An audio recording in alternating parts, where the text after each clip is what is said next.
Biyahya, ya. Allah memberikan kabar gembira kepadamu dengan Yahya.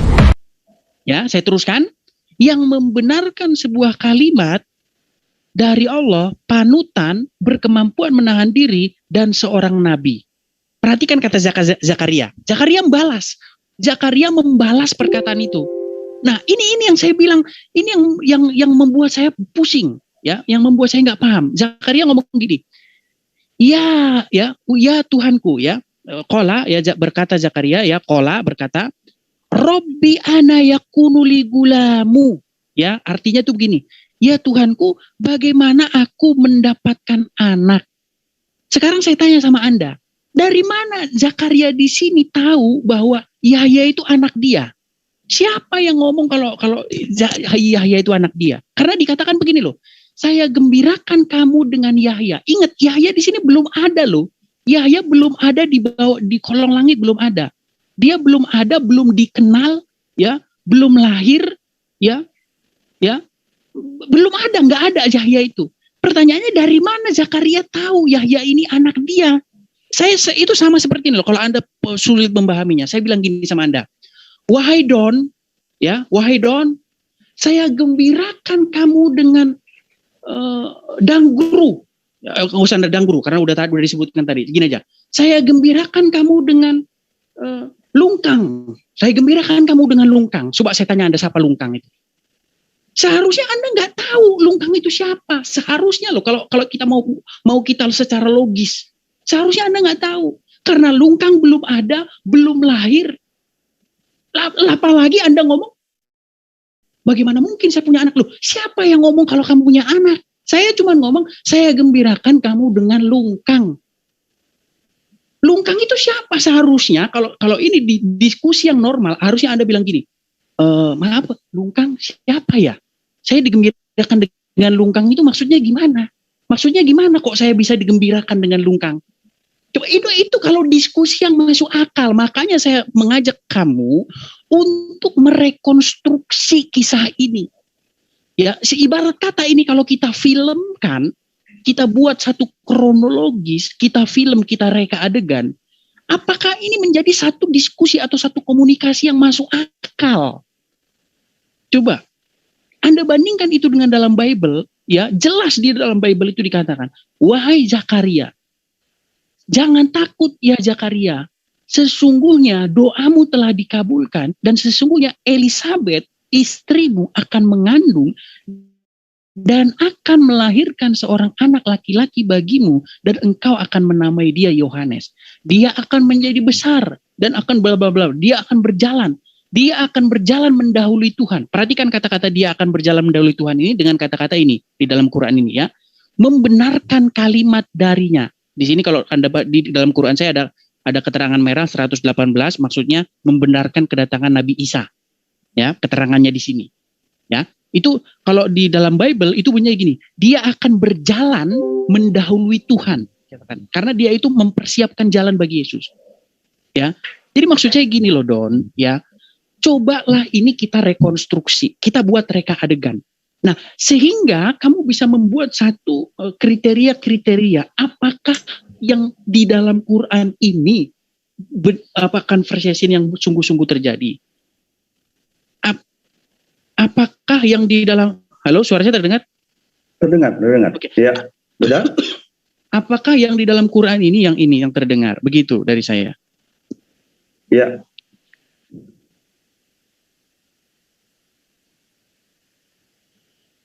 Halo? Ya, silakan Kang Don. Oke. Jadi di Ali Imran 39, fanatadhu, maka memanggilnya fanatadhul malaikah wa huwa imun, dan dia sedang berdiri yusalli, dia salat di al-mihrab, di mihrab, annallah, sesungguhnya Allah yubassiruka, menyampaikan kabar gembira kepadamu biyahya, dengan Yahya, Musaddiqo, membenarkan, bikalimati, dengan kalimat, bikalimatim minallah, dengan kalimat dari Allah, wasayyidan, dan menjadi ketua, wahasura, dan menahan diri, wanabiyya, dan seorang nabi, dari minas salihin, dari orang-orang yang soleh. Jadi dengan Yahya. Ya, iya. Ya, oke. Bagaimana itu Lalu dipahami oleh malaikat Zakaria? memanggilkan, kalau saya sudah confirm Bang dari awal, karena Al-Quran itu bukan. Oke, gini aja pertanyaan. Apakah Yahya di situ kenal? Oke, apakah Zakaria di situ kenal Yahya? Zakaria di situ kenal Yahya enggak? Nah, ini balik lagi. Nanti saya terangkan ya, begitu. Ini sangat confirm ketika dari mana malaikat datang kepada Zakaria. Yahya belum ada loh. Yahya belum ada, belum lahir. Dari mana Zakaria kenal Yahya? Yahya itu siapa? Yahya kan dikatakan siapa? Kan diterangkan kan dikatakan begini. Gitu. Enggak loh, enggak diterangkan loh. Dikatakan gini. Saya gembirakan kamu dengan Yahya. Ya kan? Kata-katanya kan begitu. Pertanyaannya, Zakaria di sini pada saat itu dia tahu nggak Yahya itu orang? Santai aja. Udah ada di dunia apa atau belum? Saya terangkan aja. Silakan. Jadi malaikat memanggilnya ketika dia berdiri melaksanakan sholat di mihrab. Allah menyampaikan kabar gembira. Apa yang disampaikan oleh malaikat? Kabar gembira dari siapa? Dari Allah. Kan begitu. Kepadamu, kepada siapa? Zakaria. Dengan Yahya, dengan kelahiran putranya Yahya yang membenarkan kalimat dari Allah. Berarti sebagai istilahnya seorang nabi, menjadi anutan, menahan diri. Jadi seorang Yahya itu dikenal sebagai panutan, seorang yang bersabar, menahan diri dari hawa nafsu, dan dia akan menjadi seorang nabi di antara orang-orang soleh. Apakah Zakaria kenal Yahya itu? Ini kalimat yang sangat confirm ketika saya menyatakan Al-Quran. Dari mana Zakaria tahu kalau Yahya itu anaknya? Nah, ini sebetulnya indikasi Bang Edis itu mirip sekali dengan sifat-sifat perilaku bangsa Bani Yahudi di masa Musa, Bang. Mereka selalu bertanya, berselisih tentang apa yang diterangkan Bang Don, kepada mereka. Sudah ada dalam Injil, sepertinya. Karena Nih, saya kasih contoh ya. Dalam Quran surat Al-Baqarah, dan ingatlah ketika Musa berkata kepada kaumnya, sesungguhnya Allah menyuruh kamu menyembelih seekor sapi betina. Mereka berkata, apakah kamu hendak menjadikan kami buah ejekan? Musa menjawab, aku berlindung kepada Allah agar tidak menjadi salah satu dari orang-orang yang jahil. Lalu bertanya lagi, mereka menjawab, mohonkanlah kepada Tuhan kami agar kami menerangkan kepada kami. Nah, ini meminta keterangan seterang-terangnya, sejelas-jelasnya. Sapi betina, apakah itu? Musa menjawab, sebentar saya menerangkan ya. Sesungguhnya Allah berfirman bahwa sapi betina itu adalah sapi betina yang tidak tua dan tidak muda pertengahan di antara itu. Maka kerjakanlah apa yang diperintahkan kepadamu. Tetapi bertanya lagi, orang-orang Yahudi itu, Bani Israel itu, mereka berkata, mohonkanlah kepada Tuhanmu agar agar dia menerangkan kepada kami apa warnanya. Musa menjawab, sesungguhnya Allah berfirman bahwa sapi betina itu adalah sapi betina yang kuning tua, warnanya lagi menyenangkan orang-orang yang memandangnya. Tidak selesai sampai situ, mohonkanlah kepada Tuhanmu agar agar dia menerangkan kepada kami bagaimana hakikat sapi betina itu. Mirip, Bang. Jadi istilahnya pertanyaan-pertanyaan model Bang Edis itu ada bedanya, Bang. Udah diterangkan dalam Al-Quran dan itu menjadi hikmah bagi kita. Bentar. Kita itu bedanya gini, Bang. Sangat fix dan clear. Tapi masalahnya didikte oleh wahyu Allah, tidak mendikte wahyu Allah. Kisah Zakaria yang di Quran ini, masalahnya Injil yang sudah ada diterangkan dalam Al-Quran. Yang 700 sebelumnya itu sudah menjelaskan juga, Bang. Masalahnya di sini. Menjelaskan hikmah. Apa yang lebih penting dari keterangan bahwa di dalam Injil kan itu sudah diceritakan Tuhan, mendapatkan anak yang akan bernama Yahya dan dia akan menjadi seorang nabi yang soleh dan menjadi panutan begitu. Bahwa apa yang lebih penting dari informasi seperti itu? Dan itu adalah hikmah. Panjang lebar. Nah, datang Quran yang 700 tahun kemudian datang menceritakan kisah yang mirip. Nah, permasalahannya Al-Quran menceritakan sesuatu. Gini Bang pertanyaannya, apakah Zakaria dalam Quran itu pernah dengar kisah Zakaria yang dalam Injil, Bang?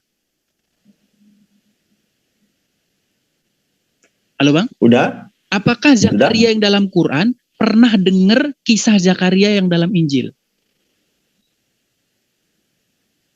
Sudah saya katakan, udah ya. Sudah saya katakan, Al-Quran itu sangat confirm dari surat Al-Fatihah sampai An-Nas itu ada wahyu Allah. Dan 5 kriteria ini tidak ada menyatakan bahwa Al-Quran sesungguhnya akan menerangkan sejelas-jelasnya biografi siapakah Yahya, siapakah Zakaria, begitu. Dan bagaimana itu pensisilahannya seperti apa? Tidak. Kita akan mendapatkan satu hikmah tentang pelajaran orang-orang nabi-nabi dan umat-umat sebelumnya itu untuk kita ambil pelajaran hikmahnya. Oh, ada zaman dulu itu, ada orang yang bertanya-tanya, bertele-tele seperti itu. Nah, ini cirinya mirip sama Bang Edis gitu. Bagaimana mungkin Bang, Zakaria yang di Quran ini kenal Yahya, sementara Yahya itu belum ada loh Bang, belum lahir. Ya kan itu diterangkannya oleh malaikat. Dan itu adalah wahyu Allah. Bagaimana bisa? Dari mana dia tahu kalau itu anak dia? Sekarang dicari saja. Ya Bang. Apakah Zakaria? Ini Bang, dari mana Zakaria tahu bahwa Yahya itu dari mana? Bentar, apakah Zakaria itu berbantah-bantahan? Tidak juga dalam Al-Quran, dalam Bible pun tidak. Itu Bang Don, abangku Don yang sangat saya hormati. Gini Bang ya, Zakaria itu kan mendengar bahwa dia akan digembirakan dengan Yahya, ya kan? Halo? Iya. Digembirakan dengan Yahya. Pertanyaannya, ya pada saat dia ngomong gitu, Yahya itu udah ada belum di bawah kolong langit? Kan baru kabar, Bang. Iya, pertanyaannya, nah justru itu. Dari mana Zakaria tahu kalau Yahya itu anak dia? Padahal nggak dia omong bahwa dia itu akan melahirkan loh, akan mengandung punya anak Yahya, nggak ada. Coba tunjukin sama saya Bang, di mana ada kalimat bahwa engkau akan punya anak bernama Yahya, di mana? Ya, ini kan Abang saya kira benar. Saya bacakan Bang ya. Al-Quran begitu loh. Saya bacakan. Kan saya sudah sangat jelas dan confirm. Menyampaikan kabar gembira kepadamu dengan Yahya yang membenarkan sebuah kalimat dari Allah, panutan, berkemampuan menahan diri, dan seorang nabi di antara orang-orang soleh. Pertanyaannya, dari mana Zakaria tahu bahwa Yahya yang diomongin diceritain ini tadi itu anak dia? Dari mana dia tahu? Padahal nggak pernah diomong sama dia bahwa itu anak dia. Coba Bang, tunjukkan kalimat bahwa malaikat ngomong kalau Yahya itu anak dia. Tunjukkan di mana? Begini Bang, kan kalau saya cari pun dan saya coba jawab pertanyaan Abang sejelas-jelasnya begitu loh. Itu kan tidak membantu sedikit pun ketika saya tetap mengimani Al-Quran itu selesai. Tetapi saya sudah menjelaskan sejak awal, Al-Quran itu petunjuk hudalinas, begitu loh, untuk seluruh manusia justru. Dan petunjuk untuk sesuatu hal-hal yang gaib. Ini ada diceritakan oleh Ali Imran 39, bahwa Zakaria itu akan mendapatkan seorang anak melalui kabar gembira yang disampaikan oleh seorang malaikat, dan itu adalah wahyu Allah. Itu clear gitu loh. Gimana kalimatnya bahwa dia akan dapat anak? Gimana? Bang Edi suaranya kecil. Tunjukkan kepada saya bahwa Zakaria di situ disebutkan akan punya anak bernama Yahya. Di mana? Ya ini di Ali Imran 39 ini Bang. Saya bacakan ya Bang, saya bacakan. Kemudian malaikat tadi saya juga bacakan. Saya sudah bacakan Bang. Ya, Oke, di mana kalimat mana Bang bahwa dia punya anak? Anallahu yubassiruka bi Yahya. Menggembirakan. Sesungguhnya Allah menyampaikan kepada kabar gembira kepadamu. Yahya, Bang. Yubasiruka. Oke, Ka'anta. Menggembirakan itu apa punya? Dia ya. Bang, menggembirakan itu banyak loh Bang. Menggembirakan itu banyak. Coba Bang, kalau saya bilang gini, Don, akan saya gembirakan kamu. Apa artinya Abang akan punya anak? Kalau saya bilang gini, Don, saya akan gembirakan kamu. Apakah artinya itu akan punya anak? Ya udah, saya terangkan nih Bang ya. Saya terangkan nih. Bisa aja Bang saya kasih Fortuner. Baru itu artinya menggembirakan. Bisa aja Bang saya kasih duit. Itu bisa menggembirakan. Bisa aja Bang saya misalnya saya bantuin kerja. Bisa itu menggembirakan. Dari mana kalau menggembirakan itu definisinya Bang? Bang, kalau Abang ya udah dibaca aja Ali Imran 38 sebelumnya. Kalau gitu Abang loh. Kalau Bang Don, ya saya baca nih ya. Kalau Bang Don betul-betul mualaf, menangis hati saya Bang. Ya, hunalika da'a rokariyah ya robbahu. Jadi saya tahu la robbi habli miladun kaduri. Nih saya sampai belepetan baca Quran juga nih. Jadi di ayat Ali Imran 38 sudah jelas ada keterangan ketika Zakaria berdoa kepada Tuhannya. Dia berkata, wahai Tuhanku, karuniakanlah kepadaku keturunan yang baik dari sisimu. Sesungguhnya engkau maha mendengar doa. Udah jelas yang dipinta Zakaria itu siapa? Keturunan siapa? Keturunan yang baik dari siapa? Dari Allah, begitu loh. Yang berasal, yang diberikan oleh Allah. Sesungguhnya engkau maha mendengarkan doa. Zakaria telah berpersangka baik, dia akan didengarkan doanya oleh Allah, begitu. Nah, itu di ayat Ali Imran 38. Dan Ali Imran 39-nya, inilah jawabannya. Sholat gitu loh. Jadi kalau ingin berpolemik, stop di situ dulu Bang. Apanya nih, gitu loh. Harus clear apanya nih. Ingin harus ada kelahiran apa seperti apa. Ini sudah jelas begitu loh. Dua ayat pun sudah bisa saling menjawab. Ali Imran 38 menjawab, dijawab Ali Imran 39. Begitu. Oke, gantian saya ya. Ini coba dibaca ayat Ali Imran 38 coba Bang Edis. Bukan sampai 38. Kita kan diskusi santai ya. Oke, betul Bang, santai kok kita. Jadi, coba dibaca ayat Ali Imran 38 nih coba. Gantian saya dulu Bang. Ini Bang ya, saya bilang dari hati saya yang paling dalam. Kalau memang Bang Don tadinya seorang Kristen, kemudian menjadi mualaf, menjadi Islam, saya miris ya Bang ya, menangis hati. Ya. Kenapa? Ya, karena gini Bang ya, saya jadi paham kenapa Abang mualaf. Saya jadi paham, oh ternyata ini tuh penyebab orang mualaf itu karena pola pikirnya tahu bahwa Zakaria ini di dalam Al-Quran itu sudah berusia tua. Ya, dikatakan dia usia sudah berlanjut bahkan sudah beruban. Saya mau tanya sama Abang secara logis Bang. Apakah Zakaria baru pertama kali meminta anak ini? Atau memang sudah dari sejak zaman pernikahan dahulunya?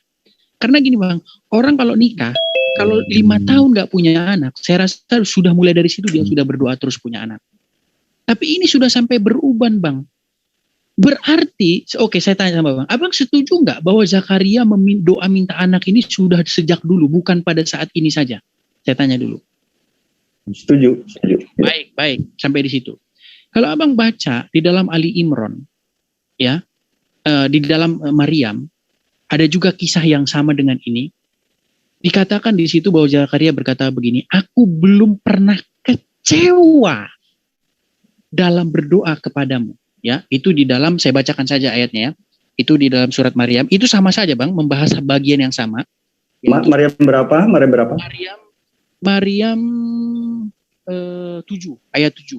Ya, Maryam ayat 6. Ya, Maryam ayat 6. Maryam, saya bacakan ya, Maryam ayat 4. Ya, ya Tuhanku, Alil Yakub. Ya Tuhanku, sungguh tulangku lemah dan kepalaku telah dipenuhi uban. Perhatikan kata-kata ini. Aku belum pernah kecewa dalam berdoa kepadamu. Perhatikan kata-kata ini. Belum pernah kecewa. Tahu nggak Abang maknanya belum pernah kecewa? Iya, bersabar. Kenapa? Ya, belum pernah kecewa itu Bang artinya. Bertekun dalam doa lah. Ya, bukan Bang, belum pernah kecewa itu doanya selalu ijabah Bang. Doanya itu selalu dijawab. Itu arti belum pernah kecewa dalam berdoa kepadamu. Ya, aku belum pernah kecewa dalam berdoa kepadamu ya Tuhanku. Dan sungguh, aku khawatir terhadap kerabatku sepeninggalku, padahal istriku seorang yang mandul.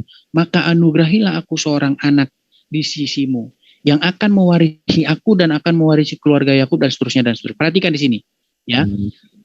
Allah berfirman, qala ya, ya Zakaria, kami memberi kabar gembira kepadamu, ya, seorang anak laki-laki yang namanya Yahya. Perhatikan perbedaan ini dengan Ali Imran tadi. Di sini dikatakan ismuhu Yahya, bukan biyahya. Ya, jadi kata-katanya gini, kami menggembirakan kamu, ya, dengan seorang bigulam, dengan seorang anak laki-laki, ismuhu Yahya, namanya Yahya. Ismu Yahya. Bandingkan itu dengan bandingkan itu dengan Ali Imran tadi. Di situ bukan Yahya, tapi Yahya. Ya, abang cocokkan saja nanti itu ya. Kemudian Zakaria berkata, perhatikan ini, ya Tuhanku, bagaimana aku punya anak? Perhatikan di sini, sebelumnya Zakaria itu ngomong, saya belum pernah kecewa dalam berdoa kepadamu. Dia minta anak. Tapi setelah doanya dijawab, dia malah ngomong begini, bagaimana mungkin saya punya anak? Coba bang, apakah iman Zakaria yang tadinya belum kering mungkin bibirnya mengatakan bahwa dia belum pernah kecewa berdoa kepada Tuhannya. Tapi setelah doanya dijawab, dia malah ngomong gini, bagaimana mungkin aku punya anak? Saya mau tanya sama abang, ya, mengapa Zakaria yang tadinya dia ngomong belum pernah kecewa dalam berdoa kepada Tuhannya, tapi ketika doanya dijawab, dia malah ngomong, bagaimana mungkin aku punya anak? Kita kembali lagi ke sini bang, ya, kita kembali lagi ke sini. Perhatikan kata-kata ini ya di dalam Ali Imran ayat yang ke berapa tadi bang? Ali Imran berapa tadi? Ali Imran, aduh, Quran saya. Bang Edis kecil. Ali Imran 39. Bang Edis Ali Imran 39. Oke ya, Ali Imran 39 ya. Perhatikan di sini. Kemudian para malaikat memanggilnya ketika ia berdiri di dalam mihrab, ya ketika sholat di mihrab. Perhatikan ini. Allah menyampaikan kabar gembira kepada. Coba bang, abang perhatikan loh kalimat ini bang. Apakah kalimat ini apa bang Don lebih percaya percakapan yang ada di Quran ini ketimbang yang di dalam Injil yang mengatakan begini? Perhatikan kata-kata dalam Injil. Jangan takut wahai Zakaria, doamu telah dikabulkan dan sesungguhnya Elisabeth istrimu akan mengandung dan akan melahirkan seorang anak laki-laki bagimu dan engkau akan menamai dia Yohanes. Bandingkan itu dengan ini bang. Wahai Zakaria, saya gembirakan kamu dengan Yahya yang akan membenarkan ini. Coba bang, kira-kira abang berpikir secara logis lah.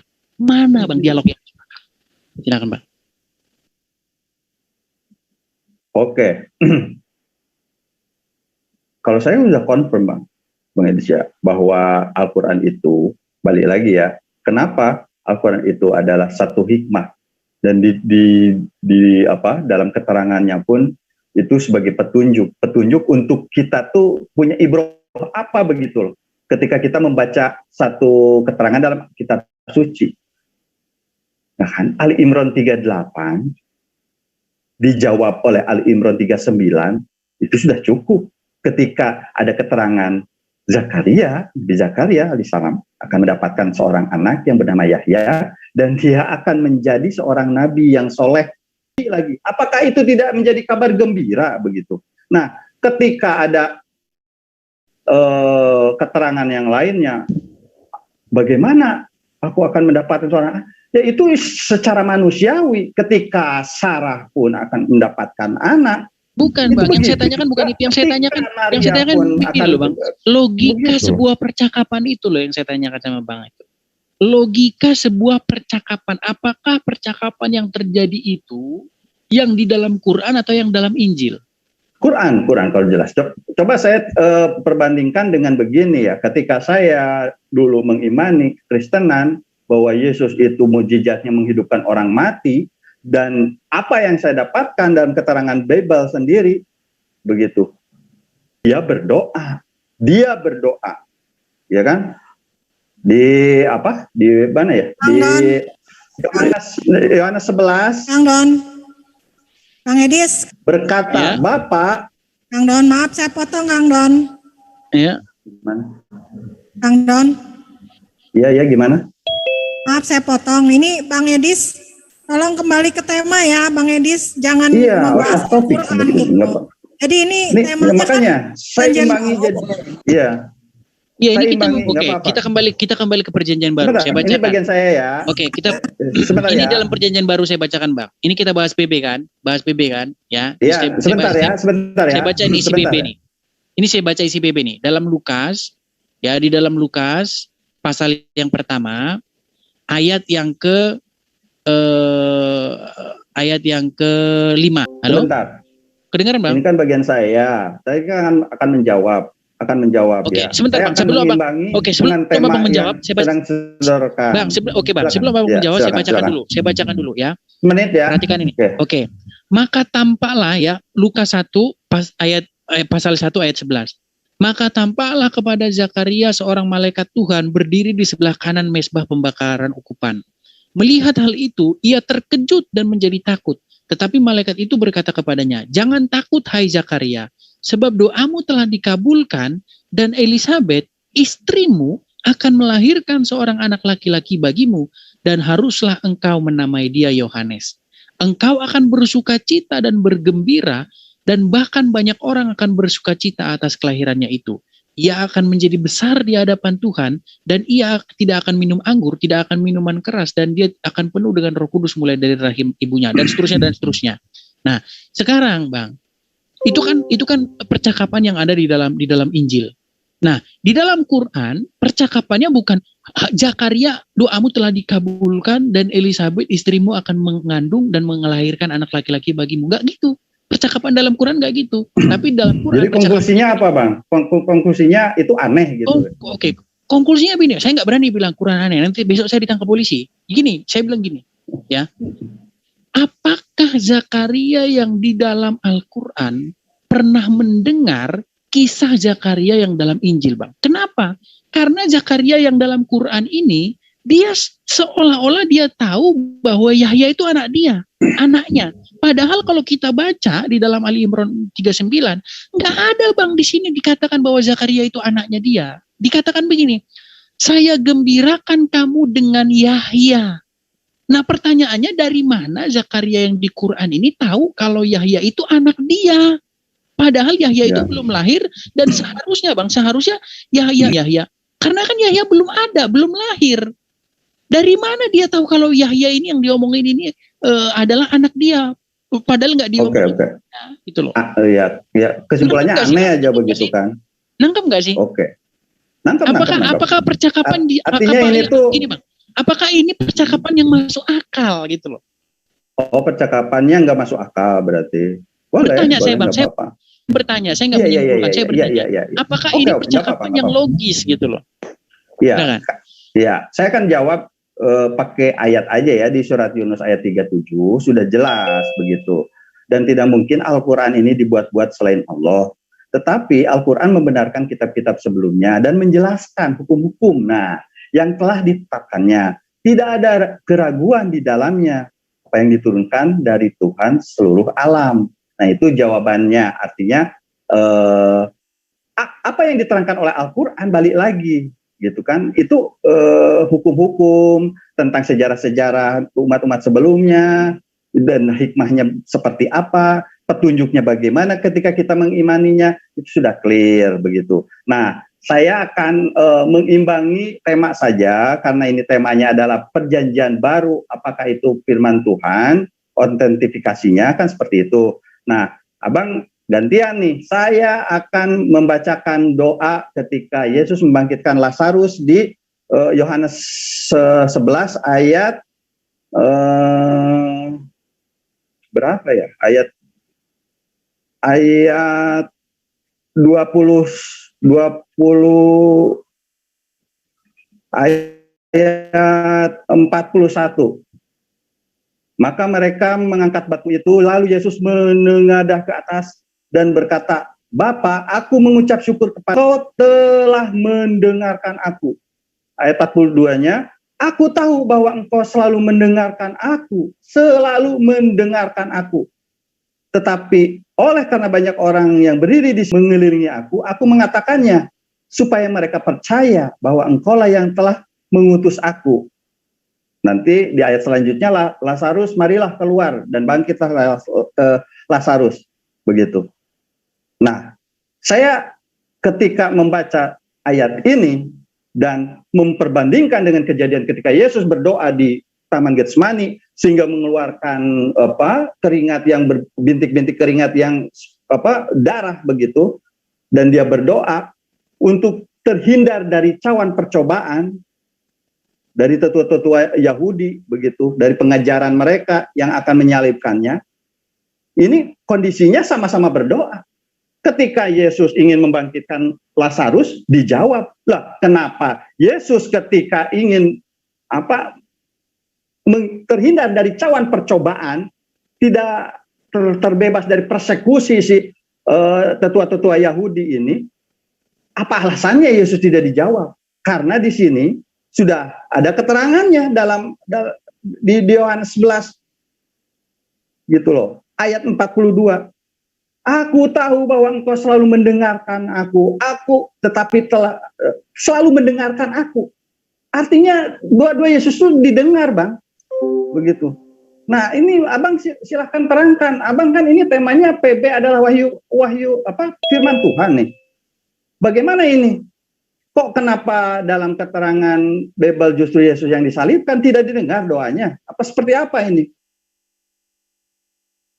Masa iya ketika Lazarus dibangkitkan didengar doanya, ketika Yesus meminta pertolongan untuk dirinya sendiri agar terhindar dari cawan percobaan, malah tidak didengar begitu.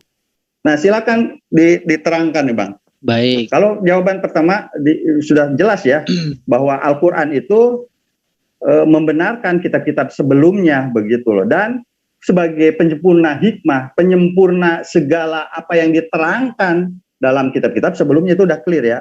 Baik, oke. Saya sedikit menarik itu, Bang. Apa yang dimaksud membenarkan kitab-kitab sebelumnya? Karena tolong jawabnya sesuai dengan tema ya. Iya. Ya, kenapa Yesus tidak dijawab doanya moderator oleh Tuhan ini? Begitu. Jadi gini, Bang. Jadi saya ini di samping saya ini ada orang ya kan, di samping saya ini bilang, coba tanyain yang dimaksud kitab-kitab sebelumnya itu apa. Titipan pesan gini, orang di samping saya bilang, yang Abang maksud kitab-kitab sebelumnya itu apa, Bang?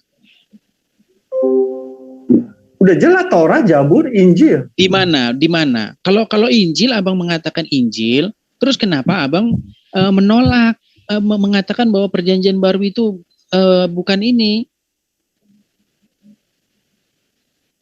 Kan Al-Quran sendiri mengatakan membenarkan kitab-kitab sebelumnya, walaupun kitab-kitab sebelumnya ya di mana membenarkan Al-Quran kan menjadi pertanyaan. Apakah kitab-kitab sebelumnya membenarkan Al-Quran? Coba mana, Bang, kitab sebelumnya yang membenarkan Al-Quran?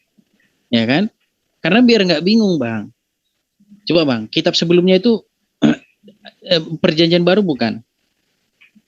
Bukan. Oke, mana kitabnya? Kitab sebelumnya? Kitab sebelumnya kan indikasinya bahwa iya, Bang, di mana, Bang? Kalau bukan perjanjian, oke, kalau bukan Bible, terus mana, Bang? Kitab mana? Kitab mana begitu ya? Karena Abang bilang membenarkan kitab-kitab sebelumnya, ya kan? Oke, itu apakah itu hayalan, hampa, atau ada? Oh, tidak, sudah jelas. Ada ya, Bang, ya, bukan hayalan ya. Oke, bukan hayalan, bukan hampa. Oke, kalau ada mana, Bang, barangnya? Ya, barangnya. Nah, ini saya baca di Ali Imran 113 tentang siapakah ahli kitab yang mungkin, Bang, dikatakan gini, begitu. Membenarkan kitab-kitab sebelumnya. Tadi Abang saya tanya, apakah frase kitab-kitab sebelumnya ini hayalan, hampa, ketiadaan, atau fakta? Abang bilang ada fakta. Nah, kalau ada, apakah bukan PB, bukan Bible? Abang bilang bukan. Terus apa, Bang? Kitab apa? Mana wujudnya kalau memang itu bukan hampa?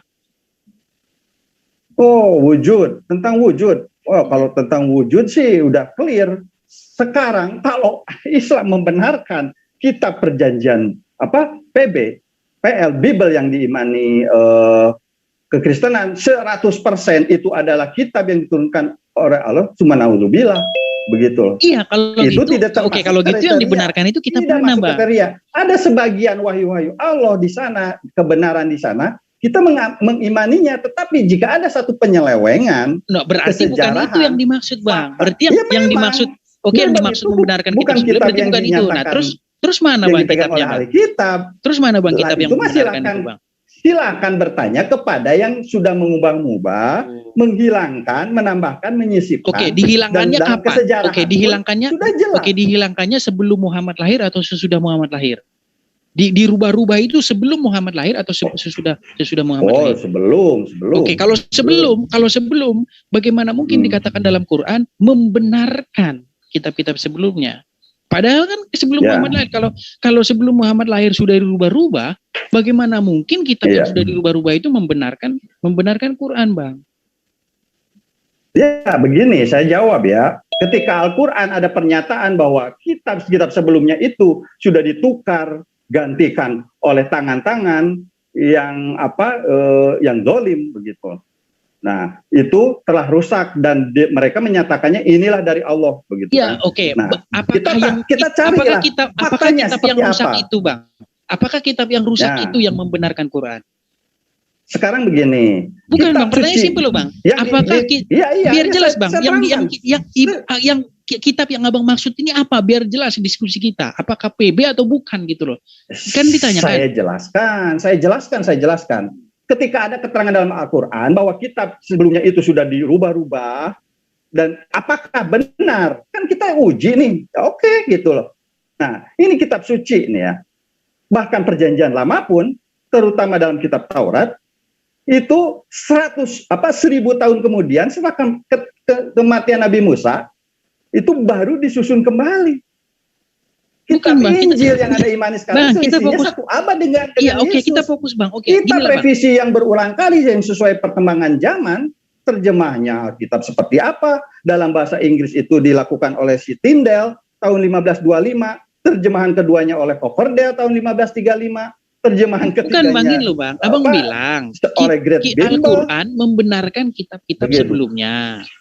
Betul. Bahkan versi King James pun mempertanyakan kesalahan geografis, penyelewengan kesejarahan, kesalahan-kesalahan fakta. Ini versi King James loh. Bang Don, tahan diri dulu, Bang. Dia menunjuk empat sarjana memperbaiki kesalahan yang terdapat dalam Alkitab yang dikumpulkan oleh para uskup Katolik. Bang, kita fokus dulu. Itu terjemahan. Bang, yang Abang bilang itu semua terjemahan. Jangan bahas terjemahan, Bang. Kita bahas teks aslinya, ya. Nah, Abang bilang bahwa Quran itu membenarkan kitab-kitab sebelumnya. Apakah kitab-kitab sebelumnya itu PB? Abang bilang bukan. Bukan. Oke, terus mana, Bang, kitab-kitab sebelumnya itu? Apakah itu angan-angan belaka? Atau memang fakta? Kalau fakta, barangnya mana, Bang, kitab-kitab sebelumnya itu? Karena Al-Quran, Al-Quran itu kan salah satu nama dari kitab suci. Bukan, karena kitab-kitab sebelumnya loh, Bang. Bang, perhatikan frase sebelumnya, Bang. Kabar baik itu Al-Quran, sebelumnya. Nah, ini Bang Edi. Nah, ini abang nggak paham. Kitab-kitab sebelumnya itu yang dimaksud tuh kitab sebelum Quran, Bang.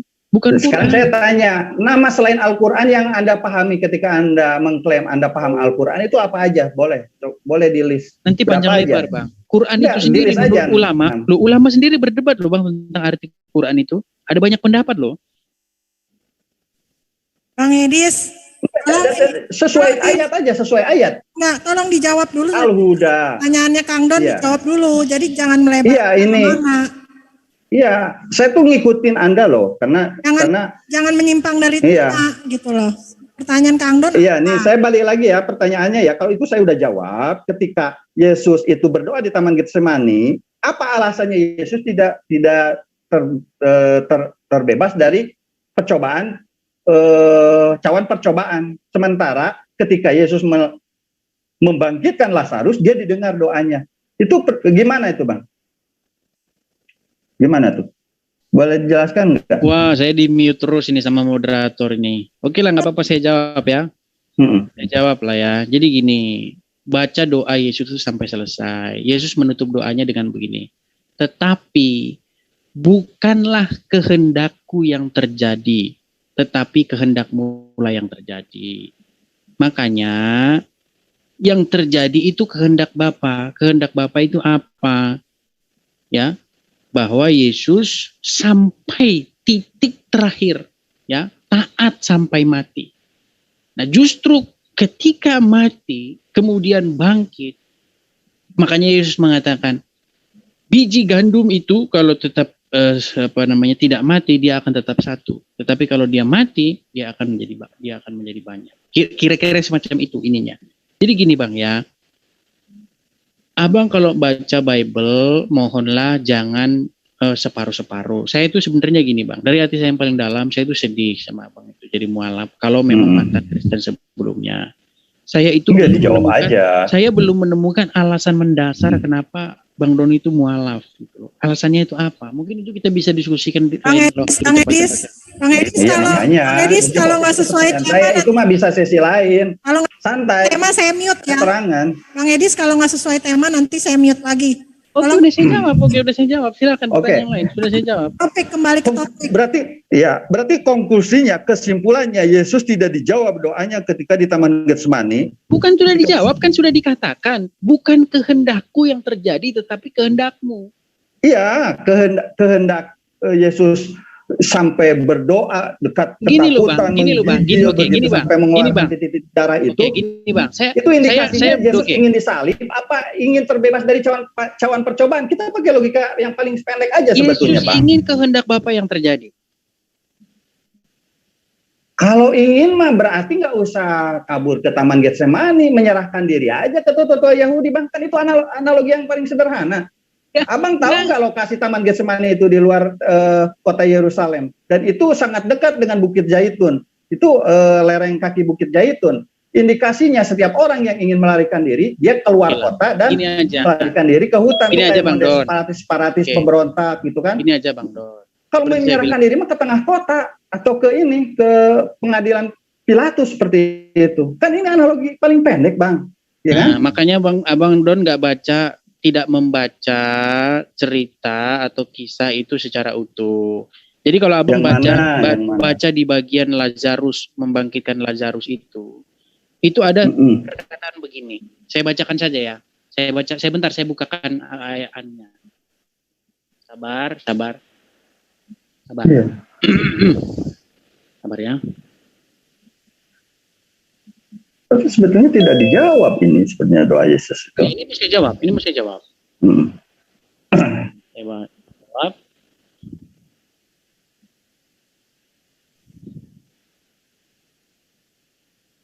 Ini di live chat banyak yang komen, Bang Edis katanya lari-lari dari tema. Tolong sesuai dengan tema ya. Oke, saya bacakan ya. Saya ngikutin. Saya bacakan. Pertanyaan Bang Edis mulu. Yohanes pasal 11. Oke, saya bacakan. Yohanes pasal 11 ayat ke-8. Saya baca. Yohanes pasal 11 ayat ke-8. Perhatikan ya. Nih. Murid-murid itu berkata kepadanya, Rabi. Oh, ini saya bacakan dari awal saja ya. Saya bacakan ini. Namun setelah didengarnya bahwa Lazarus sakit, ia sengaja tinggal 2 hari lagi di tempat di mana ia berada. Tetapi sesudah itu ia berkata kepada murid-muridnya, perhatikan ini Bang, marilah kita kembali lagi ke Yudea. Perhatikan ini. Abang tahu kan tadi bilang, Yesus kok kabur, kata Abang kan gitu. Perhatikan kata ini. Marilah kita kembali lagi ke Yudea. Murid-murid itu berkata kepadanya, Rabi, baru-baru ini orang-orang Yahudi mencoba melempari engkau. Masihkah mau engkau kembali ke sana? Ya, kalau Yesus memang mau lari, dia nggak kembali ke Yudea, dia pulang ke Galilea. Ya, makanya kalau Abang bilang kok di Bukit Zaitun, bukan. Kalau memang Yesus sejak awal ingin melarikan diri dari cawan yang harus dia minum, dia lari, pergi. Ini bukan hal yang sulit untuk melarikan diri. Tapi kan Yesus mengatakan, aku harus minum cawan ini. Cawan penderitaan ini. Makanya ditutup kata itu, bukan kehendakku yang terjadi tetapi kehendakmu. Saya rasa sudah cukup jelas nih Bang. Yang muter-muter lagi di sini. Saya pertanyaannya apakah Quran punya jawaban Bang? Kalau Quran punya jawaban nggak apa-apa Bang. Masalahnya Quran nggak menyebut apa-apa tentang ini loh. Halo? Ya. Oke. itu berarti pembelaan Bang Edis ketika Yesus itu sebetulnya tidak melarikan diri, tetapi cuman keluar kota, dan itu di Taman Getsemani yang dekat lereng-lereng Bukit Zaitun. Bukan dekat, emang sudah menjadi kaki Bukit Zaitun itu. Nah, tapi Bang Edis lupa ketika sebelum keberangkatan Yesus ke Taman Getsemani, apa korelasinya ketika Yesus menyuruh murid-muridnya untuk menjual pundi-pundi, menjual jubah untuk membeli pedang. Tetapi sekarang ini siapa yang mempunyai pundi-pundi hendaklah yang membawanya. Demikian juga yang mempunyai bekal. Dan siapa yang tidak mempunyainya hendaklah ia menjual jubahnya dan membeli pedang. Buat apa ini? Apa korelasinya ketika Yesus berdoa? Dia perlu membeli pedang murid-muridnya. Ya. Yang jadi dimana? Oke, yang jadi pertanyaan liturgi, apa? Iya, ini apa korelasinya gitu? Ini kan sudah jelas bahwa Yesus itu Bang lihat ingin mempersiapkan diri. Lihat bahwa ini makanya saya bilang. Makanya baca. Iya, itu. Oke, waktu prajurit datang hendak menangkap dia, apa kata Yesus? Jikalau aku yang ku cari, akulah dia, katanya. Kalau memang Yesus mau lari, ngapain Bang gitu? Akulah yang kau cari, katanya. Sudah ku bilang sampai 3 kali loh itu. Kalau abang baca narasi Injil Yohanes itu. Sudah kukatakan kepadamu, akulah dia, katanya. Karena prajurit itu kan datang membawa obor dan pentungan, katanya. Dia bilang gini, kami mencari Yesus dari Nazaret, katanya. Akulah dia. Kemudian mereka mundur dan jatuh. Kemudian sampai 3 kali itu ya, narasi kalau nggak salah 3 kali itu. Ya, baca ulang lagi ya. Begini. Pada saat itu, Yesus mengatakan begini, tiap-tiap hari engkau melihat aku mengajar di bait Allah. Tetapi engkau mendatangi aku dengan pedang dan pentung, seperti aku seorang penyamun. Padahal tiap-tiap hari aku mengajar di bait Allah. Baca Bang, lengkap. Capek loh Bang saya gini Bang. Makanya saya bilang, saya itu pengen diskusi dengan orang yang sudah betul-betul membaca Bible itu sampai selesai Bang. Biar enak diskusi saya. Bang bayangin Bang, anak saya ini masih SD, masih kecil, nggak pernah baca Quran Bang. Bayangin abang debat sama dia tentang Quran. Capek loh Bang. Capek pasti Bang. Capek sendiri. Sama seperti saya debat sama abang. Gitu loh. Enggak, gini aja. Sebetulnya ini tuh menjawab apa yang dianehkan. Bang Edis kan bertanya tadi ya tentang Ali Imran 39. Ini aneh ini. Dialogisnya itu kayaknya rancu, bla bla bla begitu loh. Nah, ya kan saya perlu ada perbandingan. Oke lah, saya terima sementara harusnya gitu. Abang punya bandingnya dengan Quran. Gini loh Bang. Bang, kalau abang pengen tanya seperti itu, abang punya jawabannya di Quran. Seperti loh, harus 2 arah dong. Anda kan mempertanyakan Al-Quran. Tapi tadi saya Bang, waktu saya tadi membandingkan Zakaria, saya punya jawabannya nggak di Injil? Punya. Nah abang bilang gitu, di Zaitun apa-apa. Abang ada nggak kisah-kisah di Zaitun? Nggak ada Bang, abang nggak bisa jawab itu. Abang mau bandingkan ya, ini dengan... Sebentar, makanya kan kita bukan mencopot ayat ya. Kita bolehlah mereka ulang.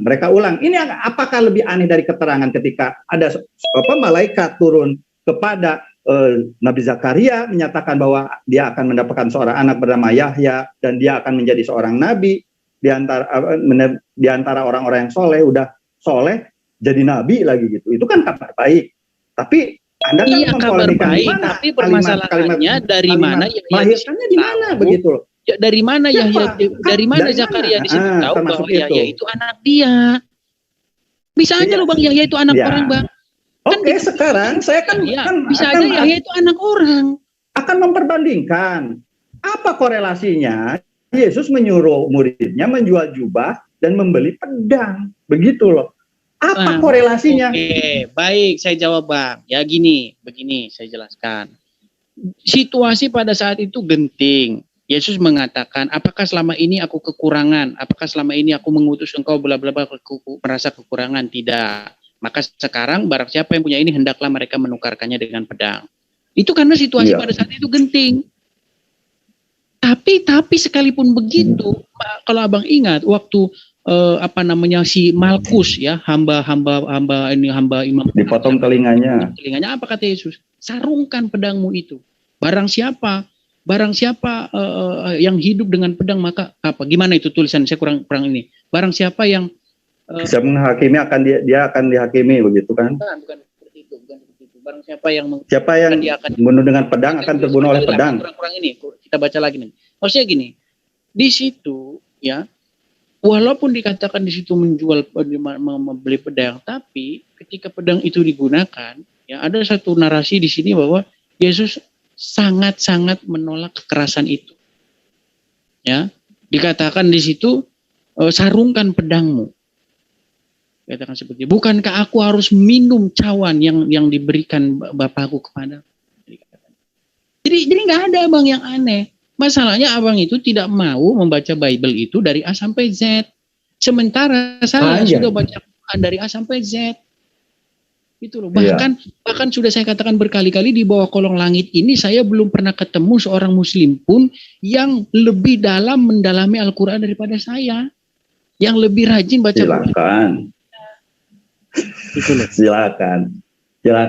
Tapi itu kan klaim Anda begitu ya. Klaim Anda. Kita sudah masuk sesi. Saya kan nggak bisa maksa Anda harus begini dan begitu. Tapi saya tutup dulu channel saya. Saya tutup di channel saya karena sudah nanti kita masuk sesi tanya jawab. Silakan. Iya.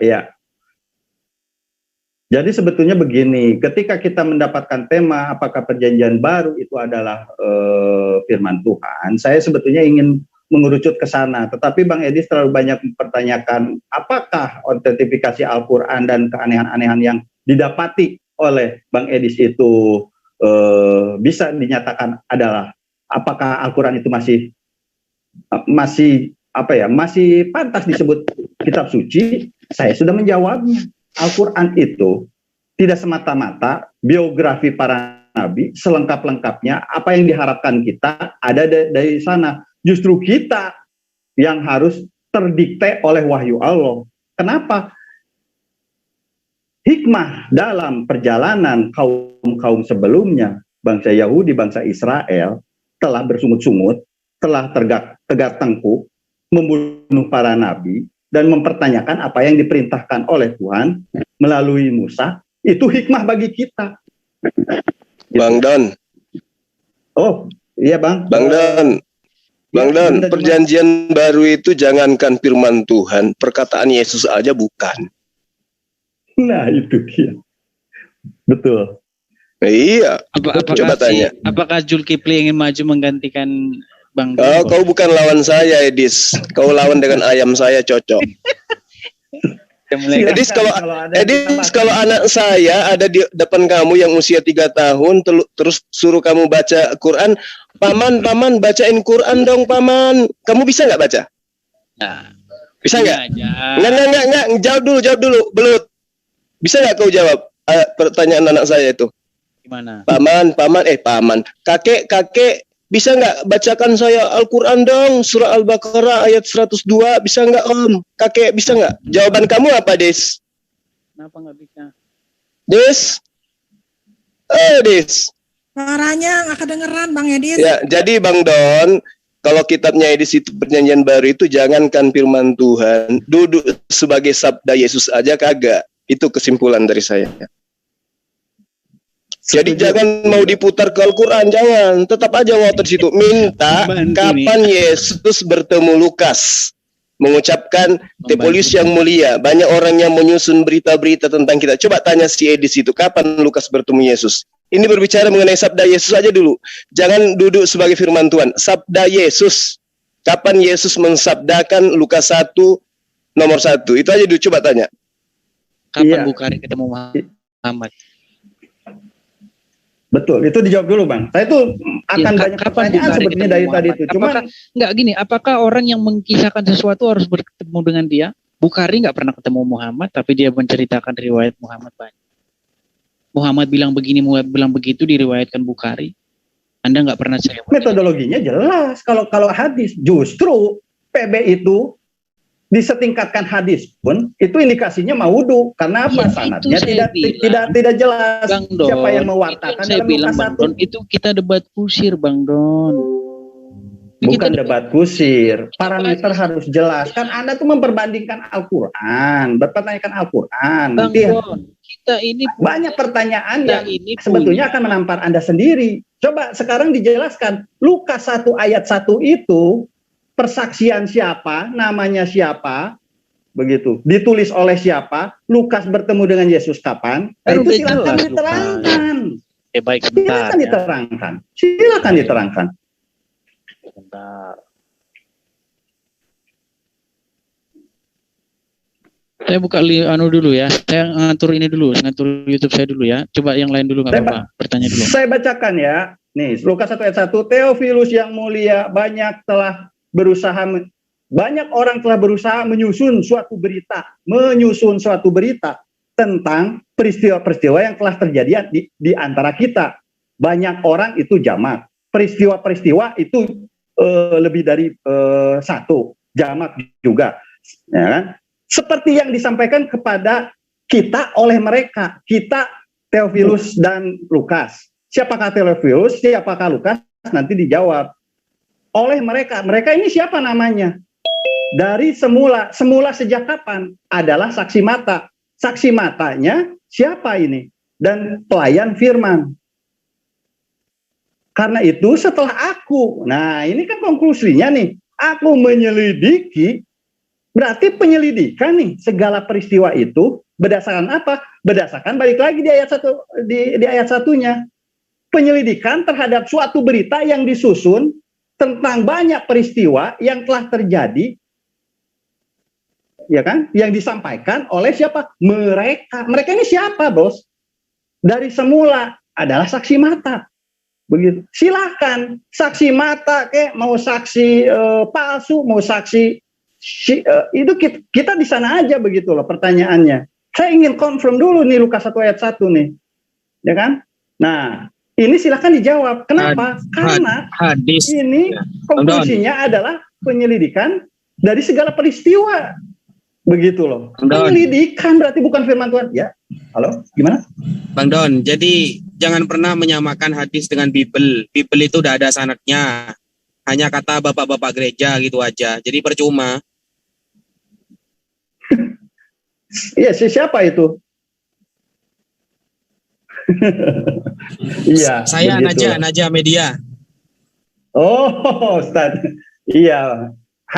Pengennya begitu ya sebetulnya. Cuman kan kalau hadis sudah jelas ya. Sependek pengetahuan saya, hadis sahih, hadis dhaif, hadis mutawatir, ahad itu ada metodologinya dan ada orang-orangnya begitu loh.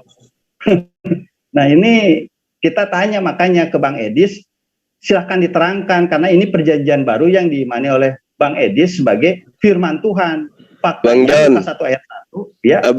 Bangku, kalau Lukas 1 pasal 1 bahkan karangan Lukas 1 kitab itu tidak sampai pemberitaannya pada sumber yaitu Yesus, maka keseluruhan satu kitab itu maudhu kalau dalam ilmu hadits.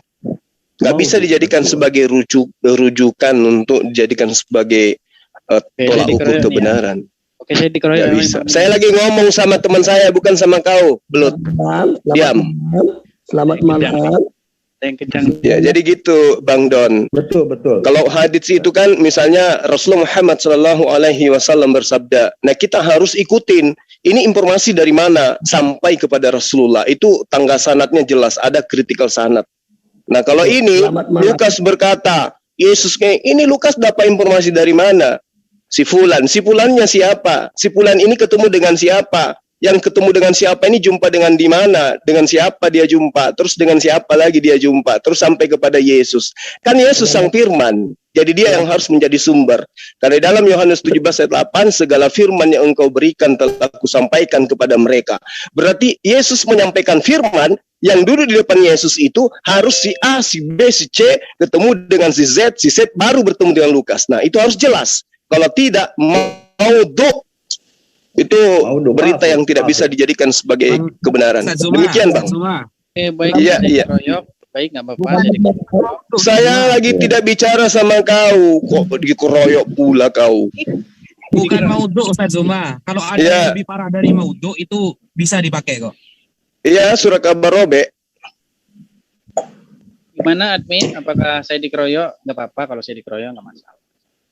Ya, sekarang diterangkan Bang Edis. Edis, kau baca kitabku aja nggak bisa, lo kau minta dikeroyok, gila kau ini. Udah belum nih, admin? Tadi bilang. Saya jawab ya. Sekarang sesi tanya jawab aja yang mau jawab. Saya jawab pertanyaan. Ya, silakan Resen yang mau bertanya untuk partisipan. Sebelum pertanyaan pertama. Silakan. Ini santai kok.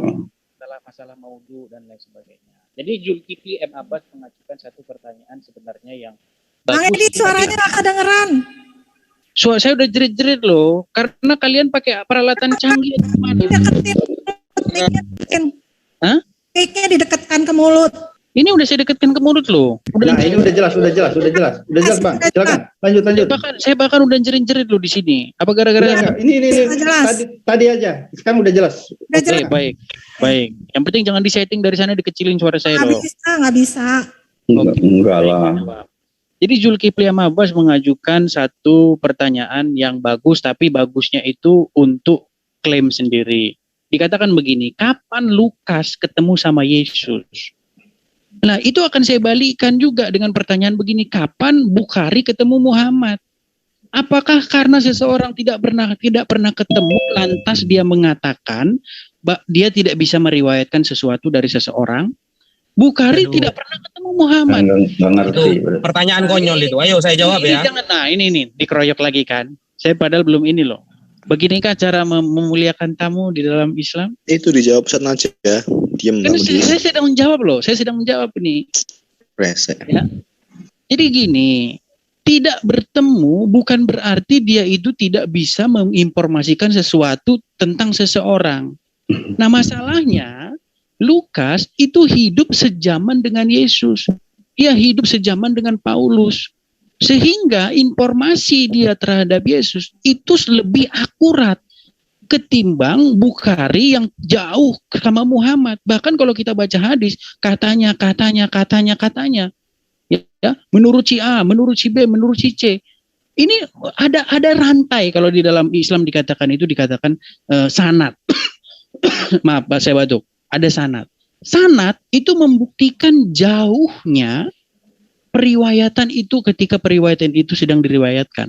Tapi kalau saksi mata itu tidak perlu katanya. Karena saksi mata, Lukas itu saksi mata. Jadi nggak perlu katanya. Contoh ya. Saya kalau mau meriwayatkan anak saya, nggak perlu katanya. Karena saya saksi mata. Gitu loh. Saya nggak perlu kata si B, kata si C, kata si D, kata si T bahwa anak saya begini. Nggak perlu. Nih Bang, sorry saya potong nih. Ini kita jangan keluar dari ayat aja. Sementara Lukas pun mendapatkan apa yang dia tulis dan itu dinyatakan bagi surat Lukas disampaikan oleh mereka. Nah ini kan masalahnya mereka ini siapa? Bukan saksi mata. Saksi mata udah diteles kok di situ dikatakan. Enggak. Yang dari pertama adalah saksi mata dan pelayan firman. Saksi mata. Itu siapa? Mereka kan dengan Lukas. Banyak orang. Iya. Tidak termasuk Lukas berarti. Kata siapa? Tidak termasuk Lukas.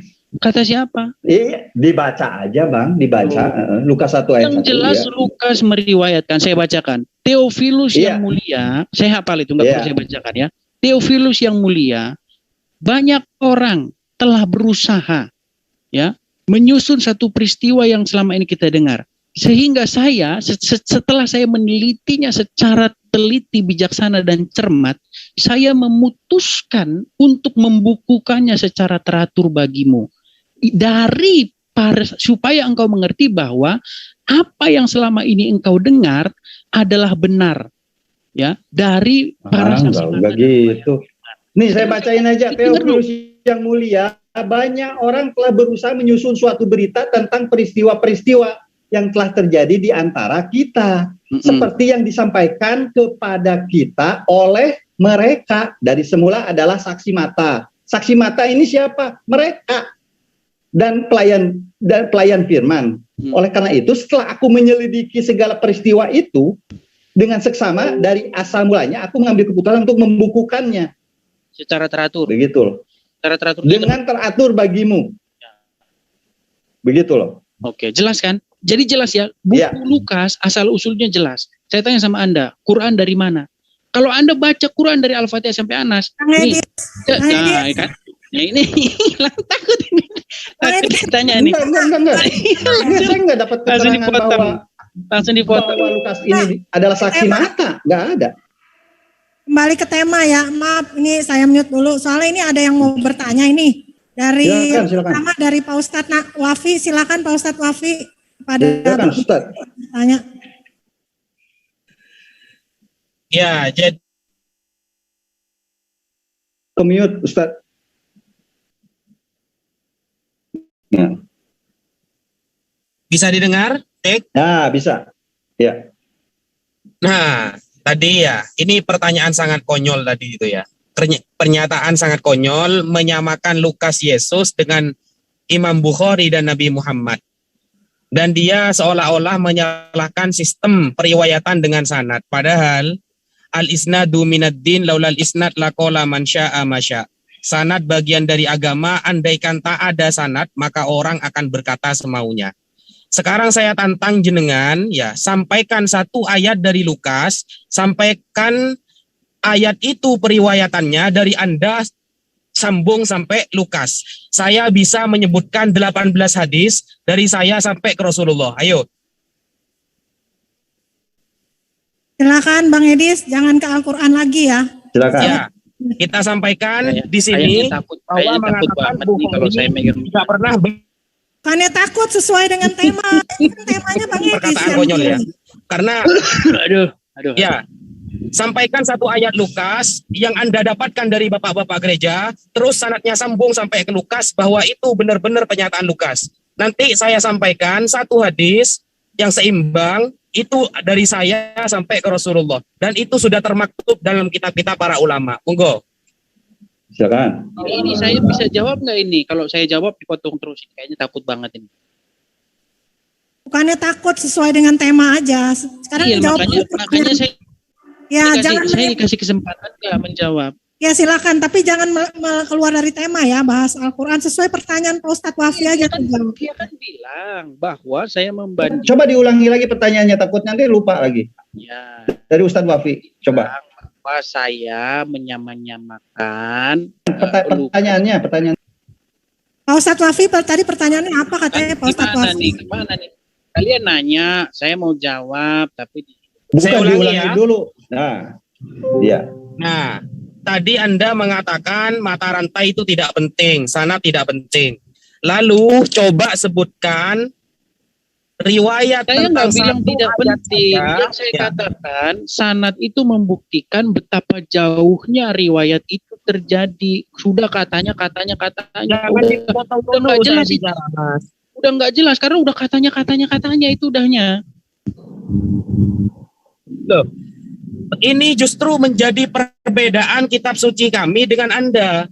Kalau kitab suci Anda itu tidak bisa direferensikan secara ilmiah dari Anda terus sambung sampai ke Lukas. Dan itu memang pernyataan Yesus. Apalagi Yesus tidak pernah nyuruh nulis. Kalau di kita dari zaman Nabi Muhammad sudah ada yang namanya sekretaris wahyu. Yeah. Setelah sekretaris wahyu ada pengumpulan mushaf.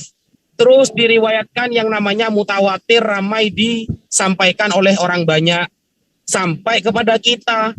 Kalau jenengan mungkin mentok-mentoknya kata bapak-bapak gereja, dan itu bapak gereja dari mana itu sudah tidak ketemu.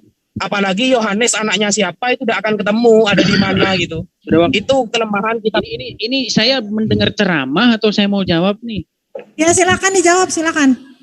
Oke, baik saya jawab. Kasih saya kesempatan menjawab ya. Kalau jawab jangan dipotong-potong. Baik. Tunjukkanlah bahwa kalian tuh beradab ya.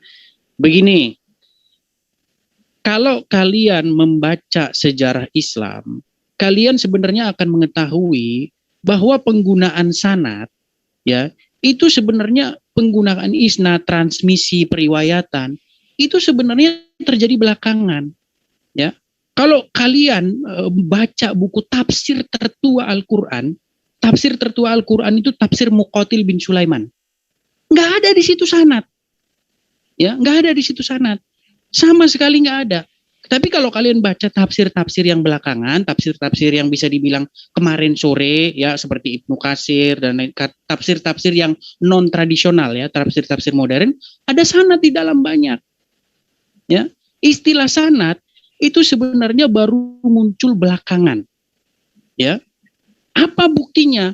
Buku tafsir tertua Islam yaitu buku tafsir Muqatil bin Sulaiman itu tanpa isnad di dalamnya. Jadi kemunculan riwayat itu sebenarnya sepanjang saya mendalami Islam itu muncul setelah konflik di dalam Islam. Sehingga perlu sanad. Siapa yang meriwayatkan ini? Karena sudah ada kubu-kubu di dalam Islam itu. Karena ada kubu Muawiyah, ada kubu Ali, ada kubu ini. Bertengkar mereka. Sehingga muncullah sanad. Itu kalau kalian betul-betul membaca sejarah Islam. Nah kemudian masalah dia mengatakan bahwa saya menyamakan Lukas dengan Bukhari. Tidak, ya. Saya itu menggunakan parameter Anda ketika Anda menghakimi apa yang ada di dalam Lukas. Di dalam Lukas dikatakan dari para saksi mata dan pelayan firman. Jelas, ya. Orang yang hidup sejaman yang meriwayatkan itu. Siapa nama saksinya, Dis? Sebut satu orang. Kan sudah dikatakan di situ dari para saksi mata dan pelayan. Iya, para saksi itu siapa? Jangan ngibul kau. Di situ. Iya, banyak itu nggak usah banyak, satu aja sebutkan satu nama. Penulis tidak. Iya, penulisnya siapa? Sebutkan satu nama. Kau jangan ngibul jualan obat di sini. Penulis di situ tidak sedang. Siapa nama penulisnya? Satu orang aja coba. Siapa? Dia tidak sedang mementingkan itu. Ini tidak, bukan kau mau membual. Ini kita berbicara mengenai kebenaran. Ada banyak saksi. Siapa saksinya? Sebutkan satu orang aja. Di situ ada murid-murid Yesus. Siapa murid Yesus di situ? Itu ada Yohanes. Dari mana kau tahu bahwa ada Yohanes? Dari mana? Apa dasar pijakanmu mengatakan bahwa ada Yohanes? Kamu hadir di situ? Ya, makanya kalau kamu baca surat-surat Paulus. Enggak, saya tanya ini masalah kebenaran informasi masa lalu. Harus kau jelaskan siapa yang hadir di situ. Kau katakan muridnya ada Yohanes. Kamu hadir di situ sampai kau tahu bahwa ada Yohanes. Ini ada yang kejang ini. Nanya aja. Bukan kejang. Ini kita berbicara mengenai mendudukkan kitabmu duduk setara dengan hadits saja nggak bisa. Kau katakan banyak saksi. Siapa saksinya? Coba sebutkan satu nama. Siapa? Ini suara saya kecil lagi nih, dikecil-kecilin nih. Gak usah kayak belut kau, Edis. Siapa nama murid yang kau maksud banyak murid itu? Siapa? Sebutkan satu.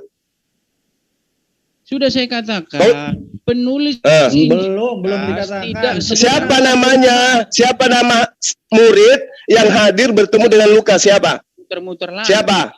Muter-muter. Enggak, saya tanya samamu. Kau katakan di situ banyak saksi dan saksi itu adalah muridnya Yesus. Siapa nama muridnya Yesus yang bertemu dengan Lukas? Banyak. Ada. Banyak itu. Saya cuma minta satu. Siapa? Ada Petrus, ada. Coba kau tunjukkan di riwayat mana dituliskan Lukas bertemu Petrus. Silakan. Kitab Paulus. Saya tanya Lukas, bukan Paulus. Ya. Lukas bertemu dengan Petrus itu dituliskan di mana? Ya, itu ada di surat-surat Paulus. Saya tidak minta Paulus, kita belum nyebrang ke sana, kita masih di Lukas, Tuyul. Ya, siapa murid yang bertemu dengan Lukas? Sebutkan. Saya memang nggak ada di situ. Ketahuan kan bahwa Lukas menulis hanya mengarang, dan memang kitabmu itu tahun 70-an diceritakan di sampulnya karangan Lukas. Oke? Yang mirip Quran. Nah, sekarang kamu tunjukkan aja satu murid yang bertemu Lukas. Siapa? Kenapa kok banyak isi Lukas ada di Quranmu? Siapa yang bertemu dengan Lukas? Kenapa isi Lukas banyak di Quranmu? Lah, kok larinya ke Quran kau? Kenapa lari ke Al-Quran? Ketika dia tidak bisa menjawab, kenapa lari ke Al-Quran kamu? Kenapa lari ke Al-Quran? Kau ingin katakan Al-Quran itu benar karena sesuai dengan Lukas. Kenapa isi Lukas banyak? Saya tidak lagi membahas tentang Al-Quran. Oh, lari nih. Kamu yang lari. Sekarang berita yang datang kepada Lukas itu kau katakan dari saksi. Siapa saksinya? Anggaplah itu semua kitab wartawan. Tapi kenapa kok ada di Quranmu kitab wartawan? Jadi maksudmu yang diberitakan Al-Quran itu benar? Nggak ada yang ngomong gitu. Iya, terus kenapa kau sama-samakan? Kenapa kau sama-samakan? Kamu bilang bahwa isi Lukas itu kitab wartawan, kitab nggak jelas, begini begitu dan lain sebagainya. Tapi isinya ada. Yang mengatakan kitab wartawan kan itu kamu. Yang menyatakan kitabmu itu tidak jelas kan kamu. Karena kamu nggak bisa menjelaskan siapa murid yang bertemu dengan Lukas. Ayo. Ada yang mirip dengan isi Quranmu. Berarti kamu menampar. Yang mana? Coba, yang mana yang mirip dengan Al-Quran? Yang mana? Oke, yang mana yang mirip? Tadi kita sudah bahas masalah. Yang mana yang mirip? Ya makanya kamu dengar. Yang mana? Tadi sudah kita yang bahas. Yang mana di Lukas yang mirip dengan pemberitaan Al-Quran? Coba tunjukkan. Masalah Zakaria. Kenapa rupanya Zakaria? Sudah Zakaria di dalam Quran dikatakan, baca aja tadi kamu nggak nyimak dari awal. Nah, berarti cerita tentang Zakaria di Al-Quran itu benar. Kenapa? Karena wartawan yang kau maksud itu dalam hidup Quran, pada masa itu dan menceritakan tentang Zakaria juga. Itu kok ada dalam Lukas? Kok ada dalam nah, Lukas? sekarang yang saya tanya, kalau di dalam kitab Lukasmu itu kau ceritakan, kalau diceritakan berdasarkan dengan kesaksian, kau tidak bisa menunjukkan siapa saksinya kan? Lebih tua dari Quranmu, sepakat? Betul. Kau jawab sendiri, Edis, kau jawab sendiri tadi. Kamu tadi mengatakan bahwa kitabmu, kitab Lukas itu dituliskan berdasarkan kesaksian. Siapa saksinya? Ayo, siapa saksinya? Kalau Al-Quran itu kan pewahyuan itu tidak butuh saksi. Itu datangnya dari Allah langsung kepada sang Nabi. Nah, sekarang kitabmu berdasarkan kesaksian. Makanya saya tanya, siapa saksinya? Ayo. Enggak, banyak yang komplain suara saya katanya kecil sekali, suaranya Zulkifli besar sekali, suara saya enggak terdengar katanya. Memang siapa suruh beli yang murah, beli yang agak mahal gitu loh, Edis. Dengar. Kau bisa bagi-bagi buku dari donatur, giliran beli pesawat kau nggak bisa, kecil suara kamu. Kenapa?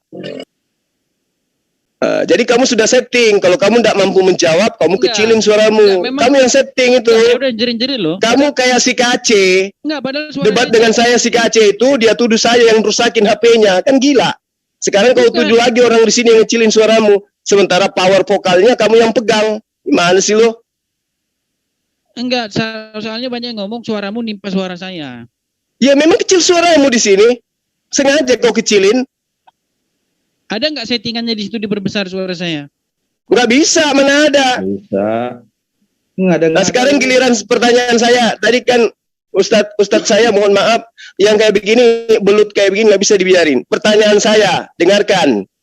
Di dalam kitab Wahyu 1 pasal 1 diterangkan Yesus menerima wahyu yang dikaruniakan Tuhan kepada dia. Saya ingin tahu dari kamu nih. Jangan lari-lari, fokus saja ke Lukas. Lah kamu nggak bisa menjawab, tadi saya minta saksi. Tadi kamu bilang bahwa Lukas itu bukan saksi mata, dari saksi matanya siapa begini nggak jelas kata kamu. Tapi kenapa? Lah, bukan kata saya. Kamu yang tidak bisa menjelaskan siapa saksinya, berarti tidak jelas. Ya udah anggaplah itu semua. Sekarang kenapa isi Lukas kok bisa ada di Quranmu? Isi Lukas ada karena itu bercerita tentang Zakaria, bercerita tentang Yahya. Bela-belain. Kamu bela-belain Lukas sekarang. Saya nggak bela Lukas. Karena itu ada dalam Quran saya. Coba. Ayo. Kenapa kok bisa ada? Kenapa? Wahyu dari Allah. Wahyu dari Allah. Dari mana kamu tahu itu wahyu bukan jiplak? Rasul Muhammad SAW tidak hidup pada masa itu. Pada kejadian itu. Dari mana dia tahu? Apa harus hidup sejaman dengan itu biar bisa tahu? Oh iya, dari mana Rasul Muhammad SAW tahu bahasa Yunani? Bahasa kitab kau itu bahasa Lukas. Saya nggak hidup dengan sejaman dengan Lukas, tapi saya tahu kisah Zakaria. Ya, karena kau punya kitab terjemah. Rasulullah punya kitab terjemah. Kau bisa buktikan. Dari mana kamu tahu kalau Al-Quran itu tulisan Muhammad? Tulisan Muhammad pula kau. Dari mana kamu sekarang tahu begini. Al-Quran itu dari Muhammad? Dari mana kamu tahu bahwa Al-Quran dari Muhammad? Al-Quran dari Muhammad SAW itu karena dia yang menyampaikan kepada para sahabat. Di mana ayatnya Quran itu kepada Muhammad? Mana? Tunjukkan sama saya satu ayat Allah berfirman kepada Muhammad di Quran. Itu sengaja kau larinya ke sana Quran kan? Belut. Kerayak nih. Dia belut. Kau sengaja kan kau lari ke Al-Quran kan belut. Saya tanya tentang Lukas. Ya, ini giliran saya bertanya samamu. Loh. Kan kamu bilang tadi di Muhammad kamu bilang tidak bertemu dengan Lukas. Sekarang saya tanya, justru pertanyaan saya di mana dalam Quran ada Allah berfirman kepada Muhammad? Bahkan bahasnya jangan Al-Quran melulu, Bang Edis. Kalau bahasa Al-Quran. Iya. Lari-lari dia, udah bisa jawab tadi, lari-lari. Lo enggak, saya cuma ngikutin Zulkifli. Dia bilang, kau ngikutin aku. Kalau kau ngikutin aku, kamu lari ke Wahyu 1 pasal 1 giliran saya bertanya. Sebelum ke situ saya klarifikasi dulu. Nenekmu kiper, ngapain kau yang nggak mau atur saya? Mana buktinya kalau Quran itu dari Muhammad? Sekarang saya tanya samamu, menurutmu sahabat-sahabat Rasulullah Muhammad SAW itu menghafal Al-Quran itu dari mana datanya?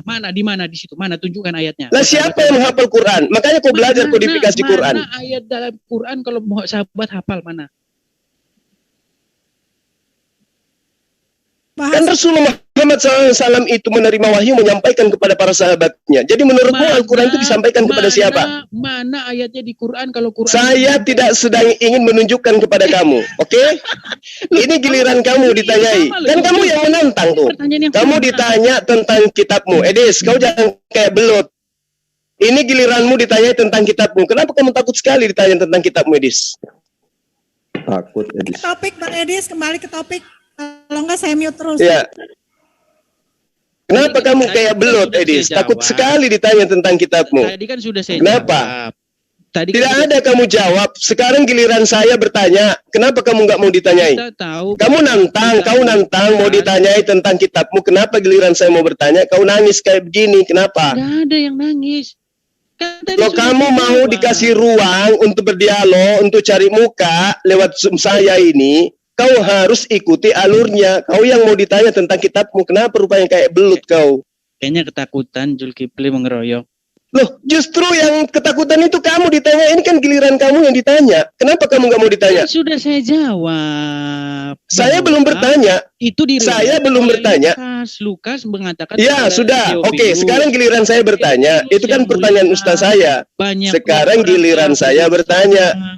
Banyak orang telah berusaha. Enggak. Kau tidak bisa menunjukkan satu orang saksi pun. Kau hanya mengatakan banyak saksi. Udah, selesai. Tunjukkan sama saya di Quran bahwa Quran itu kepada Muhammad. Kenapa lari ke Al-Quran, Tuyul? Loh, ini kan sesi kamu ditanyai. Kriterianya sama. Di mana? Ini kan giliran kau yang ditanyai. Mana Quran itu diriwayatkan kepada Muhammad? Di ayat berapa Quran itu dikatakan kepada Muhammad? Mana? Tunjukkan sama saya.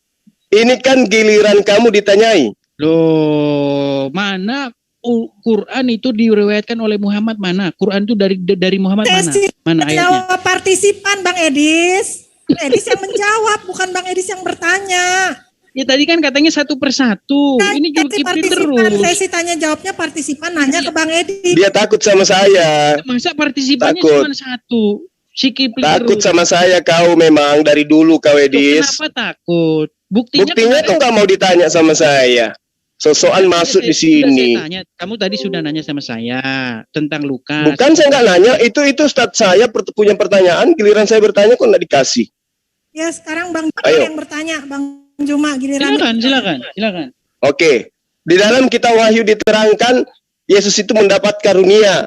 Sekarang pertanyaan saya kepada kamu, mana wahyu pertama yang diterima Yesus? Tunjukkan. Wahyu pertama bagaimana maksudnya? Apakah Injil itu jatuh dari langit satu kitab langsung atau dari firman ke firman, dari ayat ke ayat? Yang kamu maksud kitab PB? Terserah kaulah. Yang saya tanya samamu, di dalam Wahyu 1 pasal 1 diterangkan, inilah wahyu Yesus Kristus yang dikaruniakan Allah kepadanya. Yang saya tanya, mana wahyu pertama? Mana wahyu pertama yang diterima Yesus dari Bapa? Tunjukkan. Nggak ada di situ Allah. Kamu lurus. Kau jauh, nggak usah kau muter-muter, lidah kau itu belut.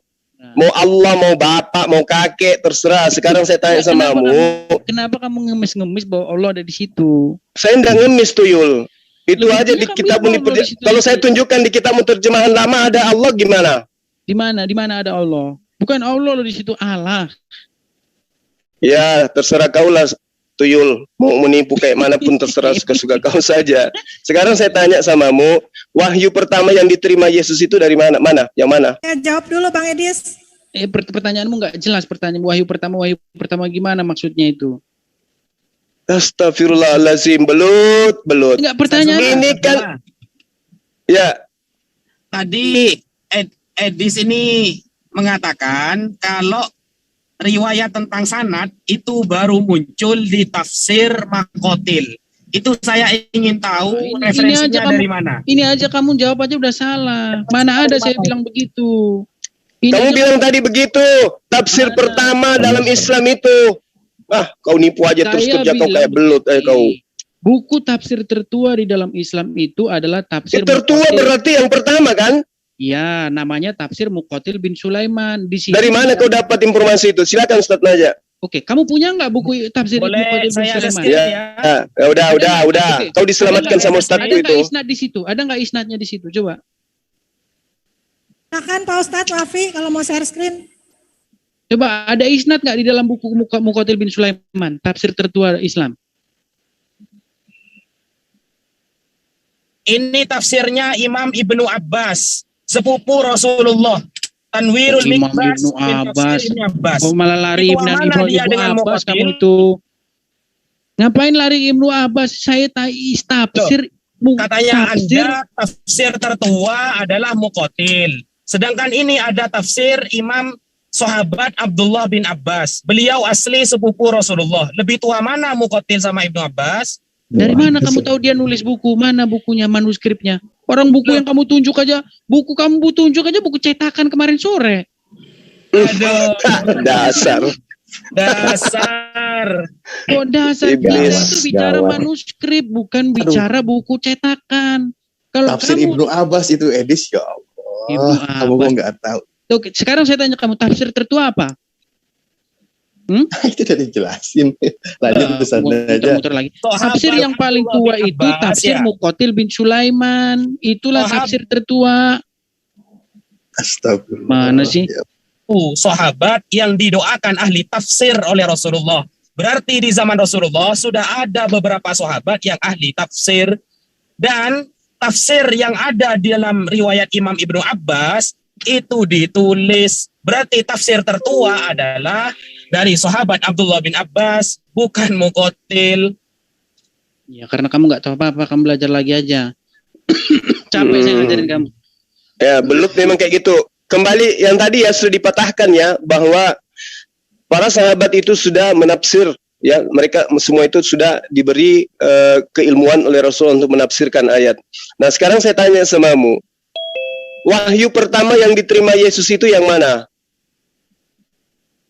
Wahyu pertama gimana? Maksudmu wahyu pertama gimana? Kamu membandingkan dengan Quran yang di Iqra. Kenapa selalu larinya ke Quran? Itu kitabmu itu wahyu atau bukan? Yang kamu maksud wahyu itu apa sih? Ya. Itu kitab kau itu wahyu atau murni karangan? Saya tanya sama kamu, jawab dulu. Wahyu itu apa? Ya, saya tanya sama kamu, wahyu itu apa? Itu di dalam kitabmu ada dikatakan kitab wahyu. Itu wahyu itu apa? Kitab wahyu itu maksudnya apa? Penglihatan.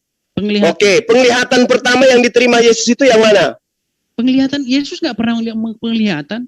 Loh, Yesus itu di dalam kitab Wahyu 1 pasal 1 dikatakan beri penglihatan, bukan dengar.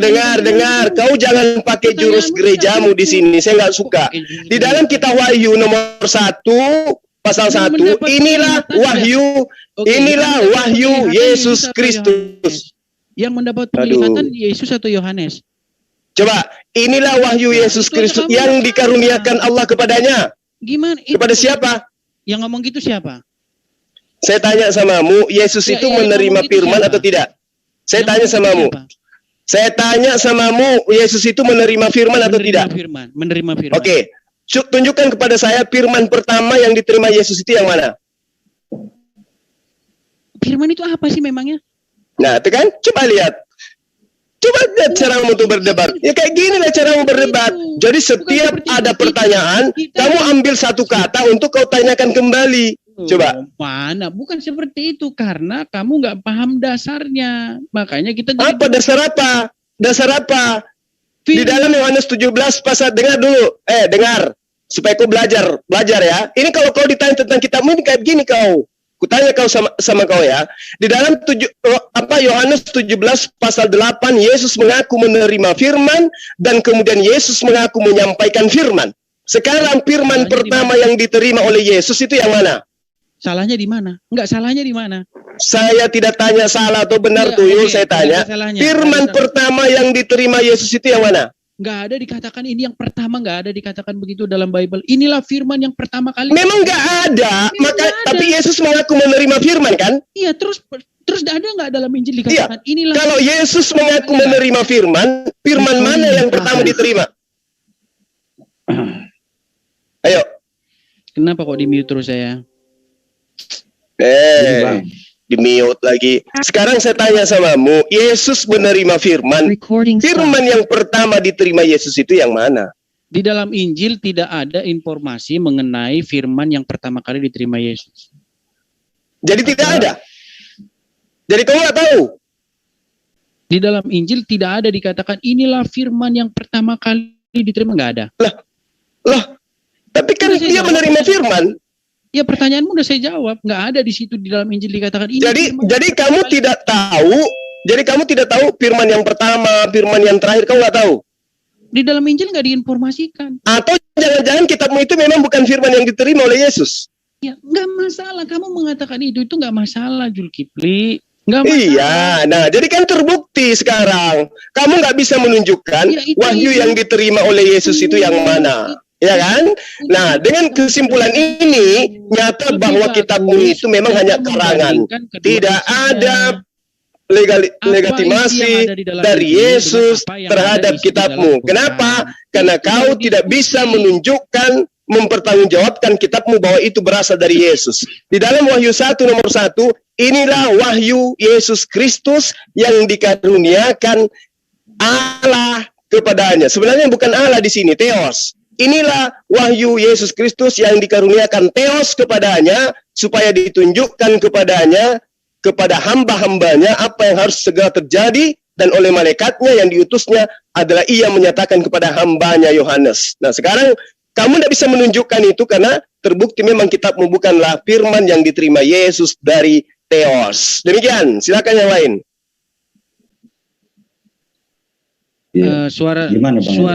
Suara saya kayaknya disetting dari sana pelan banget. Ada di settingan. Ini nggak ada settingan.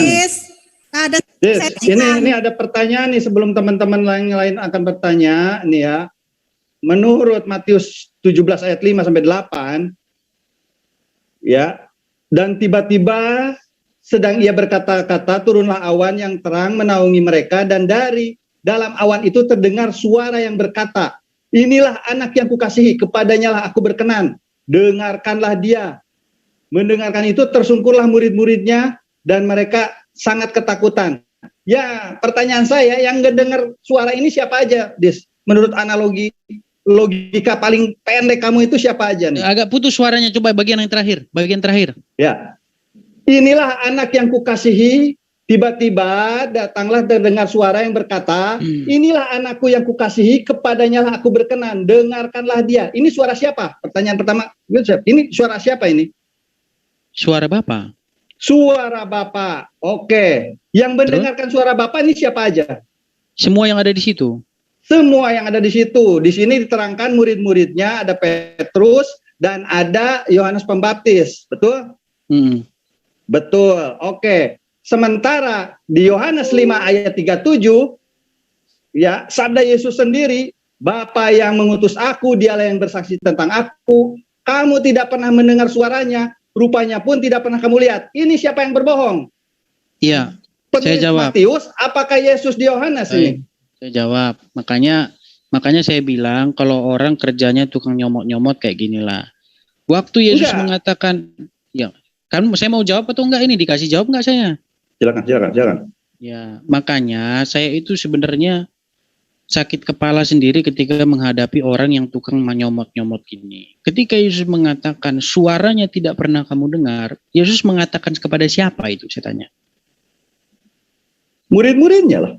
Wah, inilah kamu, makanya maaf kata ya. Orang kaya. Sebentar. Maaf kata ya. Kamu sebenarnya sudah terdiskualifikasi secara ya, logikamu nggak kepake. Kalau kamu baca di situ, Yesus itu sedang berdebat dengan lawan-lawannya. Bukan berbicara kepada muridnya. Suara murid. Nah, oke. Sebentar, saya bacakan saja dulu.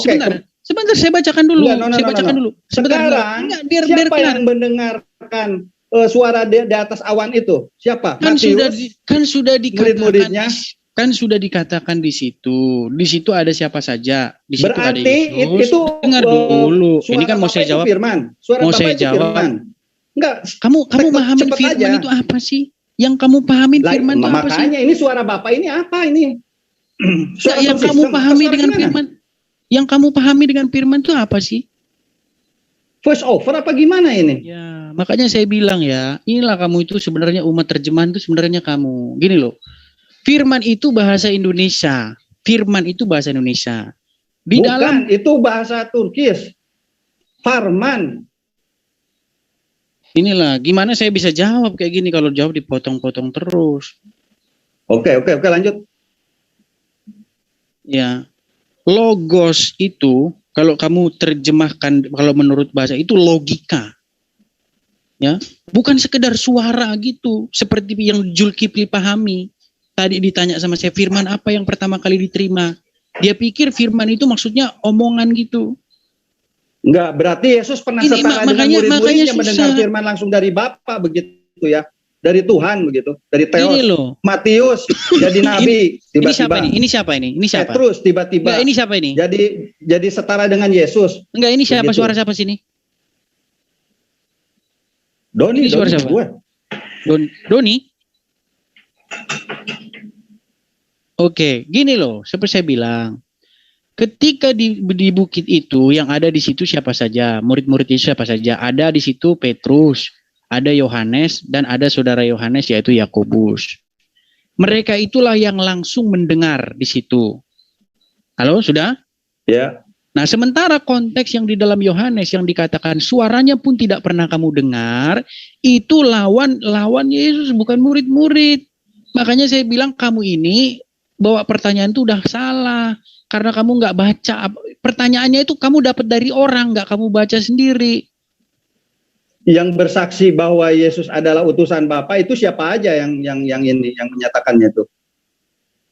Yesus sendiri kan? Ya, murid-murid juga menyaksikan itu. Berarti murid-murid juga setara dengan Yesus begitu? Setara gimana maksudnya? Pertanyaanmu semakin ngawur aja. Nggak ada yang lebih bagus ini, pertanyaanmu. Coba next lah pertanyaan yang lebih bagus lah. Pertanyaannya ini siapa, suara siapa? Inilah anak yang kukasihi, kepadanya lah aku berkenan. Dengarkanlah, ini suara siapa? Tadi udah saya jawab, kamu tanya lagi. Suara Bapak itu firman bukan? Tadi udah saya jawab loh. Kamu firman Tuhan. Berarti setiap yang mendengar langsung dari firman Tuhan itu seorang nabi dan utusan, betul? Bagaimana? Ya, berarti setiap yang mendapatkan firman itu seorang nabi dan utusan yang setara dengan Yesus, betul? Belum tentu. Kok belum tentu? Makanya ini. Loh, kan kamu nanya. Jujur aja. Belum tentu. Gimana sih? Oh, berarti orang biasa juga nggak ada bedanya dengan nabi begitu.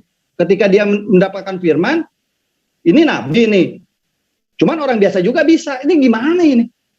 Terus apa fungsinya definisi nabi dan utusan? Kamu jelasin nabi itu nanti kamu nggak tahu nabi itu apa. Nabi. Bahasa apa nabi itu? Bahasa Ibrani. Kok bisa ada di Arab nabi? Di Quranmu ada kata nabi nggak? Jangan kemana-mana, Nah, lari-lari kan? Kan kamu lari kamu. Kamu bilang nggak, kamu sekarang kan dijelasin aja. Kamu tahu nggak permasalahannya dari mana? Permasalahannya itu kamu nggak tahu apa yang sedang kamu bicarakan. Loh. Hah? Ketika Musa mendapatkan firman dari Allah, begitu. Apakah ada selain Musa waktu itu yang mendapatkan firman? Mendapatkan firman tuh maksudnya gimana sih? Menerima firman. Menerima wahyu Allah. Ada selain Musa ketika di zamannya, ada. Ada, Tuhan berbicara langsung kok dari awan, di situ ada. Iya, sama siapa? Sama orang Israel. Sama orang Israel. Siapa orangnya itu? Ya bangsa Israel, mau disebutin satu-satu kayak Zulkifli tadi ngomong sebutin namanya gitu. Oh, ya harus jelas, karena kalau apa bedanya nanti Musa sama orang-orang Israel yang kamu saya sebutin aja, gini aja. Kamu saya tanya satu pertanyaan aja, gini aja. Kenapa Musa itu dipilih selain dari yang lain begitu? Don, gini aja. Satu aja pertanyaan sama kalian. Kamu nggak masuk logika. Siapa penerima Al-Quran? Siapa penerima Al-Quran? Rasulullah Muhammad SAW. Di mana? Di mana ayatnya? Di mana? Di mana ayatnya? Oh, ada banyak. Tunjuk satu, mana? Banyak itu dari tunjuk satu aja. Surat Anas pun tunjuk satu ayatnya di mana Muhammad menerima firman dari Allah, di mana? Di Quran mana? Dari surat Al-Baqarah sampai surat Anas itu wahyu Allah. Al-Fatihah nggak masuk. Al-Fatihah nggak masuk. Al-Fatihah masuk nggak? Oke. Bismillahirrahmanirrahim itu siapa yang ngomong di situ? Termasuk semuanya. Udah. Bismillahirrahmanirrahim di situ yang ngomong siapa di situ? Balik ke topik. Balik. Enggak, ini saya balikin ke kamu loh. Perkataanmu itu saya balikin ke kamu. Dengan Yesus, sama-sama. Pertanyaanmu itu saya balikin ke kamu. Enggak, makanya balik lagi. Inilah anakku yang kamu bilang ini firman atau bukan? Firman. Ya, diulang-ulang lagi, balik-balik lagi. Matius harus jadi nabi. Diulang-ulang lagi, balik-balik lagi. Harus setara dengan Yesus ini. Apa bedanya? Ya kalau kamu paksain harus ya terserah kamu. Kalau kamu paksain harus ya terserah kamu. Ngapain saya capek di situ? Bangsa Israel sendiri menanti-nantikan seorang nabi itu hampir 400 tahun, hampir 4 abad itu setelah kejatuhan di Babilonia. Kenapa tidak menurunkan wahyu ke orang-orang biasa? Kamu itu makin ngawur aja, Don. Menara Babel itu kapan? Kok kamu bilang 400 tahun? Bang Edis, sesuai tema ya. Ini ada yang mau bertanya lagi. Yang lain aja, next. Bangsa Israel. Next. Yang lain, next. Nggak bisa jawab berarti. Anda tuh nggak bisa jawab. Ya, nggak apa-apa lah, nggak bisa jawab. Iya, nggak bisa jawab. Next. Iya, udah. Next. Oke. Ini dari siapa sih, namanya ini mah dari pihak Kristen ini. Mau bertanya ini dari pihak Kristen. N26 Alpha siapa namanya ini? Assalamualaikum warahmatullahi wabarakatuh. Ikhwan fisabilillah. Edi, selamat datang di Zoom MNCI. Kami memperlakukanmu dengan penuh kasih. Semoga betah. Mana penuh kasih gimana? Ya, suara dikecil-kecil. Ya, selamat